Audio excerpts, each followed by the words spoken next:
it didn't make any sense to me. Why I have to translate every single sentence in the textbook? Why I have to memorize all grammar rules and terminologies without actually using them in context? Those meaningless education drove me crazy.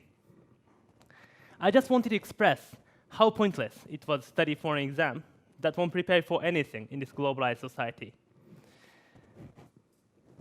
After 1.5 years of teaching, I began to notice something interesting, something unexpected happened to me, not to my students. My English score started to skyrocket. I didn't study for myself. I just taught English to my students. But despite making no effort for myself, I was ranked 8th in the national mock exam. It was a great discovery for me. Teaching actually helped my learning. So I made all my students teach other students. And more students came to my school. Then, during this time, I was lucky to get accepted into Aomegaki University. But there was one problem.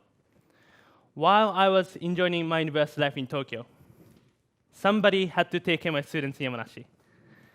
The first potential candidate was my first ever student, who was actually the weakest in my school. So, against all logic, I made him teach. After a few months, another miracle happened to this student. His English score also skyrocketed. He got into Aomegaki University. But that wasn't the end of his story. He ended up working for the Japanese embassy in Washington, D.C. The point is, the more you teach, the more you learn. The more you take an ownership of the content, the better their own learning becomes.